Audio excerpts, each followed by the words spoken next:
Team India captain Rohit Sharma ఇంగ్లాండ్పై మరోసారి చెలరేగిపోయాడు. ఈ సిరీస్లో ఇప్పటికే ఒక సెంచరీ కూడా బాదిన రోహిత్ శర్మ తాజాగా ఇప్పుడు జరుగుతున్న 5వ టెస్టులో కూడా సెంచరీ చేశాడు. భారత్ ఇంగ్లాండ్ మధ్య ధర్మశాల వేదికగా గురువారం ప్రారంభమైన మ్యాచ్లో తొలుత ఇంగ్లాండ్ను మన బౌలర్లు తక్కువ స్కోర్కే ఆల్అవుట్ చేశారు. ఆ తర్వాత టీమిండియా తొలి ఇన్నింగ్స్కి దిగింది. ఫస్ట్ ఇన్నింగ్స్లో యశస్వి జైస్వాల్తో కలిసి రోహిత్ శర్మ మంచి పార్ట్నర్షిప్ అందించాడు. వీళ్ళిద్దరూ కలిసి 104 పరుగులు ఫస్ట్ వికెట్కి జోడించారు. అలాగే జైస్వాల్ ఈ హాఫ్ సెంచరీ పూర్తి చేసుకొని ఫస్ట్ డేనే అవుట్ అయ్యాడు. ఆ తర్వాత శుభ్మన్ గిల్ వన్ డౌన్లో వచ్చిన తర్వాత రోహిత్ శర్మ శుభ్మన్ గిల్తో కలిసి ఇన్నింగ్స్ను ముందుకు నడిపించాడు. అయితే రెండో రోజు ఆటలో లంచ్ బ్రేక్ కంటే ముందే రోహిత్ శర్మ సెంచరీ మార్క్ అందుకున్నాడు.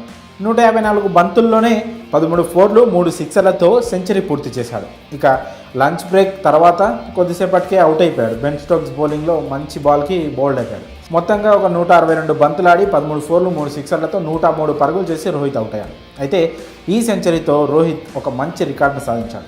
భారత క్రికెట్ చరిత్రలో 30 ఏళ్ల వయసు తర్వాత అత్యధిక సెంచరీలు చేసిన ప్లేయర్గా సచిన్ టెండూల్కర్ రికార్డును సమం చేశాడు. 30 ఏళ్ళు నుండి అంతర్జాతీయ క్రికెట్ నుంచి రిటైర్ అయ్యేంత వరకు సచిన్ 35 సెంచరీలు చేశాడు. టెస్టుల్లో 20, వన్డేల్లో 15 సెంచరీలు చేశాడు.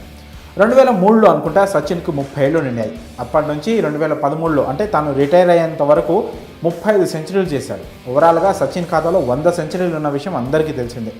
ఇప్పుడు రోహిత్ శర్మ సైతం సచిన్ రికార్డును సమం చేశాడు. 2017లో రోహిత్ శర్మ 30లోకి అడుగుపెట్టాడు. అప్పటి నుంచి ఇప్పటి వరకు రోహిత్ 35 సెంచరీలు బాదాడు. మొత్తంగా రోహిత్ శర్మ ఖాతాలో 45 సెంచరీలు ఉన్నాయి. అందులో టెస్టుల్లో 12, వన్డేల్లో 31, టీ20లో 5 సెంచరీలు ఉన్నాయి. ప్రస్తుతం ఇంగ్లాండ్పై చేసిన సెంచరీతో 30 ఏళ్లు నిండిన తర్వాత అత్యధిక సెంచరీలు చేసిన భారత ఆటగాడిగా సచిన్తో పాటు సమంగా నిలిచాడు. రోహిత్ మరికొంతకాలం క్రికెట్లో కొనసాగే అవకాశం ఉండడంతో సచిన్ రికార్డును బ్రేక్ కూడా చేయొచ్చు. అయితే ప్రస్తుతం ప్రపంచవ్యాప్తంగా 30 ఏళ్లు నిండిన తర్వాత అత్యధిక సెంచరీలు చేసిన ఆటగాళ్ల లిస్టులో కుమార సంగకార 43 సెంచరీలతో ఫస్ట్ ప్లేస్లో ఉన్నాడు. ఆ తర్వాత మాథ్యూ హెడెన్ ఆస్ట్రేలియాకు చెందిన ఓపెనర్ 36 సెంచరీలు, అలాగే ఆస్ట్రేలియా మాజీ కెప్టెన్ రిక్కీ పాంటింగ్ కూడా 36 సెంచరీలతో ఉన్నారు. ఆ తర్వాత రోహిత్ శర్మ 30 సెంచరీలతో 4వ స్థానంలో ఉన్నాడు. సచిన్ 308 ఇన్నింగ్స్లో 30 సెంచరీలు చేస్తే రోహిత్ కేవలం 260 ఇన్నింగ్స్లోనే ఈ ఫీట్ను సాధించాడు. మరి క్రికెట్ గాడ్గా ఉన్న సచిన్ టెండూల్కర్ రికార్డును ఇప్పుడు రోహిత్ శర్మ బ్రేక్ చేయడంపై మీ అభిప్రాయాలను కామెంట్స్ రూపంలో తెలియజేయండి.